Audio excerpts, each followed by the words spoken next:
Hey guys, it's Remo, and I think this is episode 5. A lot has happened, really more to the back structure. We'll show you the front really quickly just as an overall recap, and we'll get to the back and give you an overall update on what has happened with the city.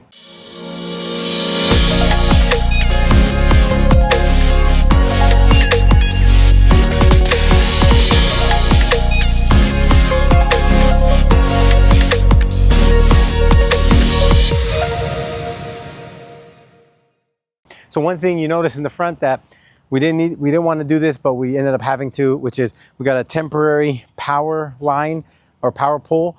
We still don't have service. Our planner went out of town, and long story short, we still don't have service. It's been about 3 weeks. Hopefully in the next few days here, they're going to finally connect us and we'll have power. So luckily we have made good relationships with the neighbors, and we're renting power from them for a fee, which is nice. So come on in. Again, nothing much has changed inside here. I think last time you guys came in, the floors were in, kitchen was in. Now we're kind of on the last stages, which is the baseboards, some of the finishing touches. Kathy, you could probably come in here and check out. So you can see the baseboards are going in. There's a big space here. I don't know what's happening there, but you see all the baseboards are now officially in, and we went with really big 6-inch baseboard, so it looks really nice. Casings are going in next. The tile work all got done in the bathroom. So it's just kind of, I would say, the Remo tile, which is this wavy textural tile that goes on most of the places. It's good because it's $2, $2.50, and it looks a lot nicer. And the flooring tile was all done.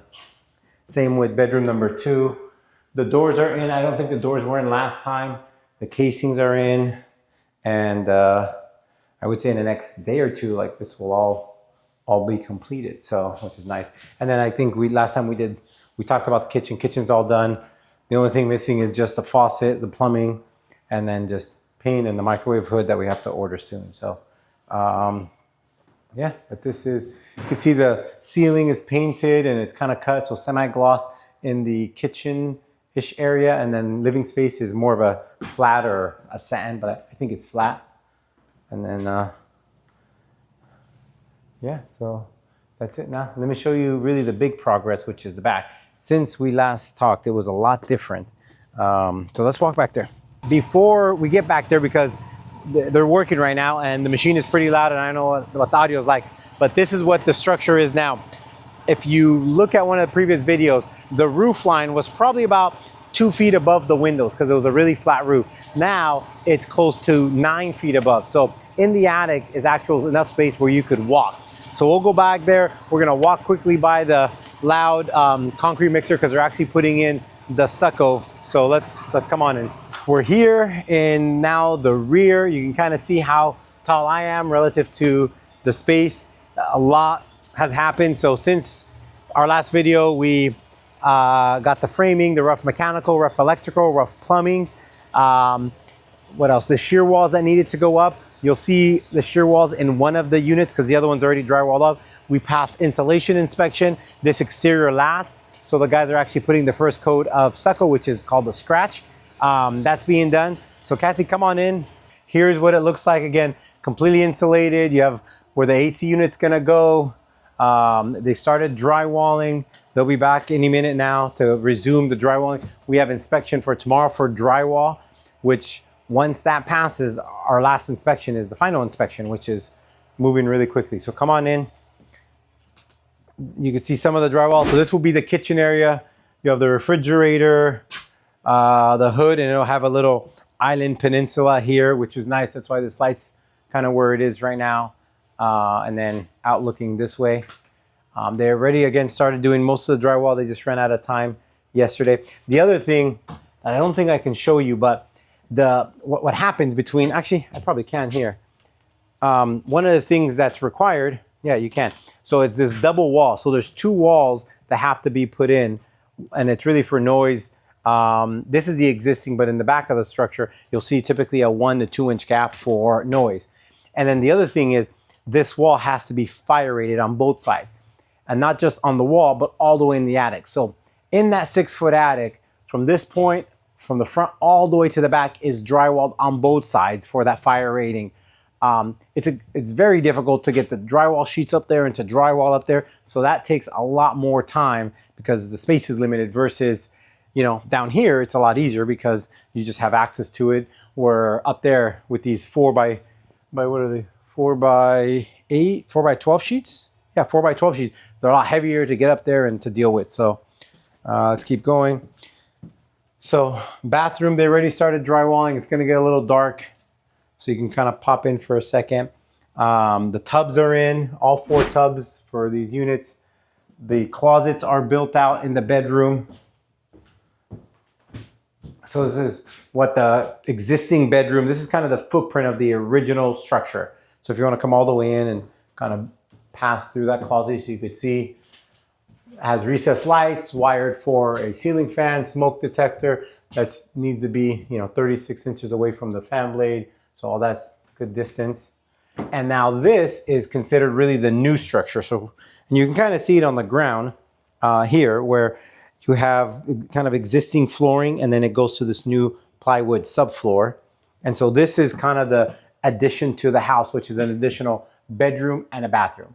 Attic access up here, you have a stacked washer and dryer unit that will go in here. It'll come with the unit. It's kind of in the middle. There used to be a bunch of doors leading here, so the ceiling line is all flat and it's all continuous, just kind of the stop of this door. But other than that, there's no more like visible thing that gets in your way when you're looking up. And this is bedroom number 2, and they're mirrors of each other, so they'll look the exact same. So really big. You have a slider outside to that patio. They'll have a couple steps. This thing is nice because, Kathy, if you want to roll this way, there's 2 closets. So you have the hers and hers closet. So closet number 1, and then a second closet, which is really not common for the units like this. And then you have another bathroom here. So 2 bedroom, 2 bath in these units, which is really nice. So come on in, let's go look at the other unit. I think it has less drywall, so you can kind of see some of the stuff. Yeah, it's surprising. The city didn't require an exhaust fan. Sometimes they do for a washer and dryer, but they didn't call it out.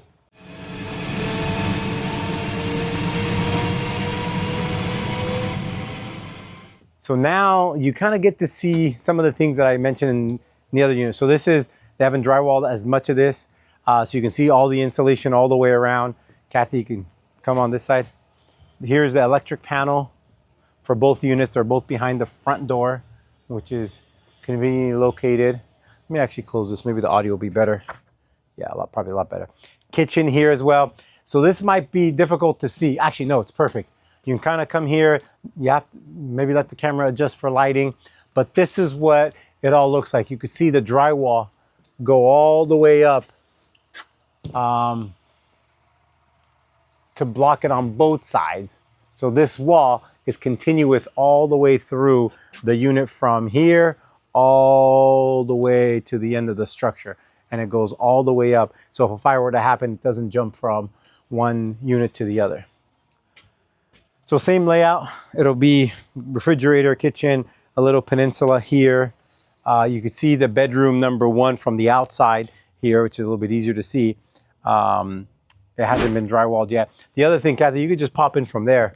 I won't be able to walk in because the drywall's here, but if I was able to walk in, this is what's called a shear wall. So this shear wall gives the seismic strength to the structure because they have them on the outside. So if an earthquake happens, you need protection both this way and that way. So this wall helps with that seismic movement. So these have a certain nailing pattern where a nail needs to go every 12 inches and on the outside every 6 inches. So that's done here. There's some tie downs that are also put to hold it down to the actual, what is it called?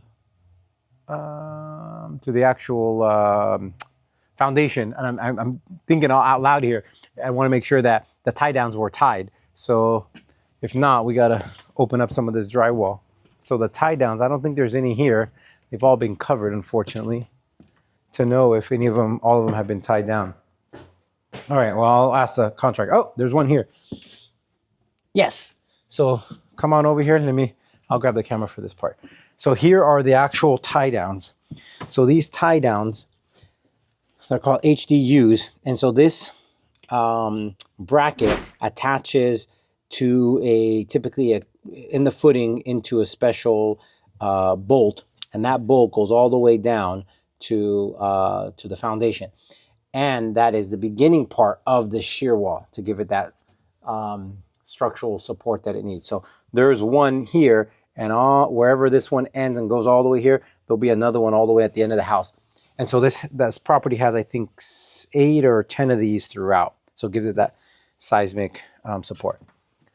Let's see. And then these walls are, I'll give it back to you, Kathy. Let me see in the bathroom. You could probably see the space. You can come in here, maybe not.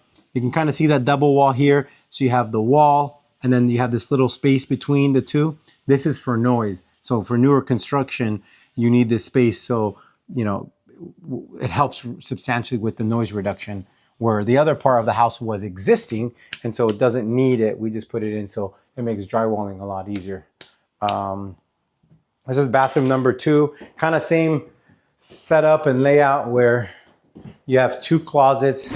Get in the restroom now. You have closet number 1, closet number 2. And so also, we mentioned that we have inspection. We have drywall inspection. So they're a ways away, but with 3 guys, the drywall really goes up really quickly. So let me show you the perimeter, and then we'll wrap it up. So a lot has happened. Really, our next video might be close to where everything's drywall, probably painted. You know, there's areas on the floor that have to be fixed before the flooring goes in, but we're moving. So let's go the quiet way. So it might be tougher to get to. All right, now we have, again, the chicken wire that passed inspection. We still need to get these vents. One thing that's already been done is the fascias are in, the roof is in, I didn't mention. Everything's already been painted, the black, even the shiplap. You know, one thing to make it look really nice and to stay under the 500 square feet requirement, because above 500 square feet, it kicks in a lot of other stuff. And in this city, it requires what's called a soils report. So we're exactly 498. And so we indented it in a little bit, but we kept the same roof line. And the reason why we did that is we can put the utilities here. So the water heater is here, the AC would here, and it gives it some sort of shelter. So, you know, things tend to last longer when they're away from the sun. The thing, though, we're missing is the vents, because they're already, again, doing the first coat, the scratch. The AC unit will be out here. And then let me, here, I'll go first person here. Let me take it from, so it's a lot more challenging to walk here. So here's the back side of the home, also still with a really strong presence and really high all the way up. So you have the sliders that are right here that will have a couple steps going down. There'll be a fence right between both of them. So this will be backyard kind of area number 1 that goes all the way here. All this vegetation probably be removed because, as you could tell, it drops a lot of fruit and it brings a lot of little bugs and stuff. All right, so let's keep going. And then you can kind of start seeing the first coat. Beto, how are you? Good morning. Good morning. So you could see, what is this? You can see the first scratch coat is going in all the way through. So by end of day, this will have the first coat, which is again called the scratch. So they are waiting for the vents to come in. Every great outfit starts with one thing. So that is the structure from the outside. So the other thing, here, Kathy, I'll give this back to you. I would say is this overall update, if you stand right here. You know, in the first video, second video, we talked about the ADU. We initially submitted for 3 ADUs after going back and forth with the city, the state, about ADU laws and so forth. It's fine. Okay, well, let me walk over here more. In the first video, or maybe second video that we talked about some ADUs. We met with the architect, the contractor, and kind of laid things out, talked about parking. All that's kind of been put on hold. And that's been put on hold because we've been dealing with the city and the state, because we submitted for 3. They said you can't have 3. And after back and forth and really another probably 3-4 months, we just said, okay, we'll just do 2. So as of this morning, the 2 were resubmitted. Instead of being studios, there'll be 1-bedroom units. So the next video, hopefully we'll have, maybe 2 videos from now, we'll have an update on the progress, which is we have approved and we're gonna start building. And here it'll have 2 ADUs where this pile of dirt, the trailer and the white truck is, and that will kind of be the tail end of this project. But inside will probably be done in the next, I would say, less than 3 weeks at the rate that they're going. And at that point, we hopefully get permits to start doing the ADU. So thanks for watching. If you have any questions, I know there's probably the noise is not the best. It's hot outside. So if you appreciate and enjoy this content, please let us know. And if you have any questions about ADUs or some of this construction stuff, feel free to reach out to us at any point. And if you're interested in doing something like this, our real estate team helps investors identify properties like this. And if it makes sense, we should have a conversation. All the best, and we'll see you soon.